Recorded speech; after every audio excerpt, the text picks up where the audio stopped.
Hi, my name is Dr. Holly Sullinger, and my company is Dr. Holly Speaks. I do corporate speaking, training, and consulting. And these days, just like the rest of you, I've been doing an awful lot of virtual stuff. So, a good friend of mine asked if I would be willing to talk to all of you about becoming successful in a virtual trade show environment. So, that's what today is all about. So we're going to talk about the 5 things that you need to do to be successful in a virtual trade show environment. And again, I'm Dr. Holly. If you have any questions after this, you can reach out to me. My email is drhollyspeaks@gmail.com. I have a website, drhollyspeaks.com, and I have a phone number up there that you can use as well. So the first thing, step number 1, make sure that you dress like you would for an in-person event. When I do my virtual trainings, speakings, and consultings, I try to wear a blazer. Now, what you don't know is that I have on workout pants at the bottom, but I'm not going to be standing up, so you don't ever know. But you want to make sure that you look just like you would if you were going in person. So you want to be clean, you want to be neat, and you want to have work-ready clothing. Now, this might be a little bit much for some of you. So, just a button-down shirt or a collared shirt or just having something that's neat, not too low cut, not too high. Just make sure it's something that you would think an employer would approve of, and you're on your way. Another thing you want to do is you want to show a great virtual presence. So I worked long and hard to make my office look acceptable to anybody who might see me in it. I cleaned it up, and I have my camera so that it points at an angle that makes me look like a real person.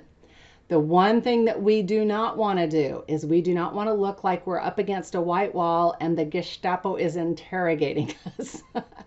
We want to have what looks like a normal, comfortable environment. We want to look like we belong. So experts tell us that to have a presentable studio, you need to have a good lighting. That needs to be a part of it. Some people use ring lights. You want to make sure this is real important. Don't have yourself backlit because your face will be very dark. And don't have yourself lit from the top because you'll have Halloween faces. You'll have big shadows. So you want to have good indirect lighting, natural lighting if at all possible. Face a window. Have light coming in from the sides. Again, not from the back. Not too much from the direct front. You also want to have items in the space like books or a vase or something. Be really careful here. Oh my gosh, some good friends of mine, husband and wife team, recently did a webinar, and right in between them, they were in their dining room, was a nude painting. And nobody was looking at them. Everybody was looking at the painting. So don't do anything silly like that. You also want to have a good mic, one that will allow people to hear you well, and a good webcam so that people can see you and you're not going to look distorted. And then you want to practice all of the audio and visual before you do the virtual trade show. So phone a friend, call somebody, get a free Zoom account, and just practice acting like you're presenting and talking at the virtual trade show. I actually did that when the pandemic first hit and I knew I was going to have to be on virtual all the time. I literally got on with friends and with family members and just played just to see what we could do with the tools. And remember, Zoom is free right now. You can get a free Zoom account so you can try Zooming with other people, and that'll give you a good feel for what the virtual trade show might look like. You also want to practice really super good communication. You want to make sure that you have a 30-second elevator pitch. And if you don't know what that is, Google it. You want to be able to tell people what you do in a short couple of sentences. And you want to make it interesting, add some punch. I always have my spiel is I'm Dr. Holly Sullinger of Dr. Holly Speaks. I do corporate speaking, training, and consulting in the areas of leadership, professional development, and even technology. I help people stay relevant in their fields. So that's my 30-second elevator pitch, and I've said it enough times that it just kind of rolls out naturally. You don't want to sound stilted. You don't want to sound practiced or unpracticed, sorry. You don't want to sound just robot-like. You want to be natural. So practice that with family and friends also. Also, develop a list of questions that you would have for prospective employers or for potential contacts. things that you can ask them, and make sure that you remember whenever you talk to people, it's always what's in it for them, not what's in it for you. So you want to ask them questions about why they work where they do and how they like where they are and what kinds of things would make their lives easier. Questions that make them feel like you're going to be for them and not against them.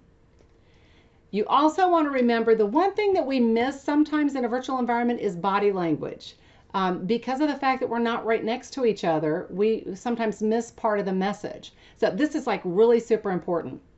Your body language makes up 93% of your communicated message. So make sure that if you are not able to see the person or they're not able to see you, that you do really good job with your verbal descriptions. So communication is really important here. And also, oh my gosh, anytime you're in a virtual video conferencing environment, leave your stinking camera on. You should look nice and you should allow people to see you and see your face. Don't turn your camera off, even if you don't like how you look on there, because it makes people wonder if you're really all wool and yard wide. So make sure people can see you. You want to treat your event, your virtual trade show, as if it were an in-person event. So you want to put on your smile. Even if you're shy, if you ask someone else how they're doing and you get them to talk about themselves, then the burden is off of you, but they'll see you as a friendly person. So try practicing speaking with people. Again, practice with your friends and family before the event occurs. And then finally, remember that the trade show is not where everything ends. That's the beginning, hopefully, of relationships. The whole world of business revolves around relationships. So you're going to need to do some follow-up after the trade show. You've got two different vehicles that you can use. LinkedIn is the big one. That's the one where we make professional connections. And I'll invite all of you to reach out to me on LinkedIn. I'd be happy to connect with you. But on LinkedIn, make sure that you're always willing to make connections for people. If an employer says, I'd be interested in talking to you, and you also mentioned you had a friend that might could do this, like to talk to them as well, make the introduction. Be a connector. You also want to, if you've had a really good experience talking with that representative of that employer or that contact, give them a recommendation, give them a referral via LinkedIn.